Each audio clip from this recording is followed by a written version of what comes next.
Hey everybody, welcome to the GMG review. Today we're taking a look at the latest Zine games from Blackside Studio, including The Chase. Now, I'm really excited about this one because, much like its predecessor, Void Cowboys, The Chase is a non-combat cooperative miniature game set in, I don't know, the Twisters universe, a Bill Paxton and Helen Hunt joint, if you haven't seen that before, where you're playing a storm chaser trying to collect data points and battle an F5 tornado, the most dangerous kind. And I thought this was appropriate as the new Twisters movie is coming out. It's kind of a Twister, I don't know, sequel, reimagining, whatever. Twister is one of my favorite, in this house we stand for Twister, as one of the great action comedy adventure movies of the 90s. I don't know, I'll watch anything with Bill Paxton in it. And The Chase basically apes that. So strap on your, your tornado chasing outfit, get ready to drive into the eye of the storm, and collect yourself 4 chaser miniatures mounted on 25mm bases, a chase vehicle, which is optional, even better if it's got some kind of drills to get down on the ground, a tornado model on a 5-inch base, 6 D10s, you'll need the following colors, red, white, and blue, a D20 to keep track of your data points, and then a 3x3 table, 1 to 2 structures, 5 to 10 trees, and as many fences, bushes, and roads as you want. So your chaser miniatures should obviously be like standard size and can be whatever you want to represent the archetype that you have. Chase vehicles are optional, but they're a fun die-cast car, or you can 3D print something. And the tornadoes are a tornado model. It should be a 5-inch base, basically to represent the diameter of it, but it can be any size high, and you could have a lot of fun making a Twister model. Game setup. First, you roll to see how many data points you're trying to get. On a D10, 1 to 2, it's 8, 3 to 5, it's 12, 6 to 10, it's 14 points. Deploy your chasers. You'd select any table edge and place your chaser crew within 2 inches. If your crew has a chase vehicle, deploy it 2 for some free cover. Then your tornado location. It's first placed in the center of the table edge opposite the players, and the players then perform a Twister roll. Flow of play. First, the chase. Players will choose 1 chaser to activate and perform 2 actions. Once players have finished activating 1 chaser, they immediately move on to the tornado phase. In the tornado phase, each time a chaser is activated, the tornado will activate. After the tornado is activated, keep alternating between the chaser phase and the tornado phase until all the chasers have activated. The data phase, after all the chasers have activated, it's time to collect proximity data and tally up your points. You will build a crew of 4 chasers from the list of available crew types. Each one can only be chosen once, so basically you get 8 different options that you can choose from, and you get to take 4. A veteran meteorologist, they move 4 inches. I'm sorry, I haven't been through the stat line yet. The core stat line is where is it? Skill checks. You have your move, you have your skill check for your actual skill, and then you have your damage. So your skill 5, move 4, and 10 damage on the veteran meteorologist. They have honed instincts, decrease the suck zone from 2 inches to a minimum of 1 inches for the tornado itself. Personalized item, a locket with their mom's photo inside, so put your Helen Hunt inside. Or whoever was murdered by the F5 that they're not chasing, because in this universe, tornadoes killed your family and you want to get back at them. A field recon specialist, move 6 inches, they have a skill of 7 and 10 wounds. Train in reconnaissance and observation, they provide critical on-the-ground data and tornado activity. Always on the lookout, can choose 1 die to remove from the tornado setup roll at the start of the game. And personal items, a sick tattoo. They get a repair technician, 3-inch move. This is like a Philip Seymour Hoffman type, I'm pretty sure. 8 skill, 10 wounds. It just needs some oil. The chaser can choose 1 additional piece of equipment. And then personal items, a Walkman playing some killer beats. A documentary photographer with a 3-inch move, 6 skill, and 10 damage. Talented documentary photographers gain a 2-inch bonus to the proximity die to ridge of their bands, so basically they get the perfect shot when they're taking photos. And their personal item is a collection of expensive lenses. An emergency medic. Their ability is triage, heals 2 wounds on a chaser within 2. They've got a 5-inch move and 6 skill with 10 wounds. And they have extra morphine as a personal item. Map specialist, 4-inch move, 7 skill, and 10 damage. Their ability is roll the maps. They can move 3 pieces of terrain after choosing the chaser deployment edge before the tornado is placed. Basically, they can rearrange the table slightly to make it more advantageous.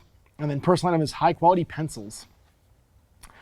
Student intern, they have a 3-inch move, 8 skill, and then a 10 damage. They are happy to be here. Give up both actions to give another chaser a single free action. And then they got Grandpa's old compass as a personal item. And then finally a thrill seeker with a 5-inch move, 6 skill, and a whatchamacallit, 10 damage. They have It's Chasing Time. This is our Bill Paxton. Will reduce the amount of debris generated by a destroyed piece of terrain by 2 down to a minimum of 1, and their personal items an old cowboy hat. So during each activation, your models can perform 2 actions from the following list. They can utilize their special ability without using one of these actions. So they can focus, reroll a dice on the next skill check or twister roll. Use equipment, enables a chaser to use a piece of equipment. Move allows a model to move a distance equal to its move stat, and they can traverse terrain up to 1 inch of height without penalty, but difficult terrain will incur a -1 inch penalty to movement. And then take cover. The model may move 2 inches until the next activation is considered to be in cover, reducing damage by 2, like you dive in a ditch or something like that.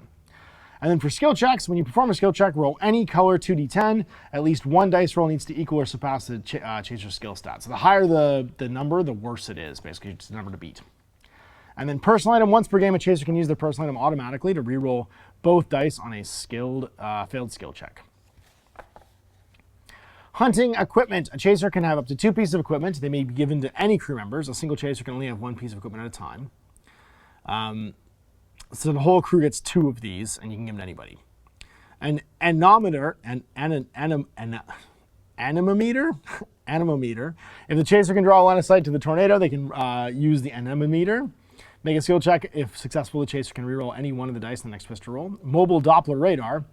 Once during each round, the player can use the Doppler to forecast the next movement of the tornado. Make a skill check. If successful, this chaser can adjust the direction of 1 dice in the twister roll. Basically, you can redirect the tornado. Deployable sensor array. Players can deploy this item on the ground using the use equipment action, placing a marker within one of the chaser. And if a tornado passes within a suck zone distance of it, the sensors are released into the tornado. So basically, this is the I can't remember the name of it from Twister, but basically they're trying to get it to suck up all of these items so they can use the magnetic the magnetometer to track them and see the inside of it, see what the shape of the inside of the tornado looks like. Once deployed, this item can't be used again. And after release, the sensor will return 2 data points in each data phase for the next 2 rounds. A camera. A chaser can use the camera to capture images of the tornado. If they're within 12 of the tornado and have clear line of sight, they may take a photo. Each photo will gain the crew 1 data point, may only be used 4 times.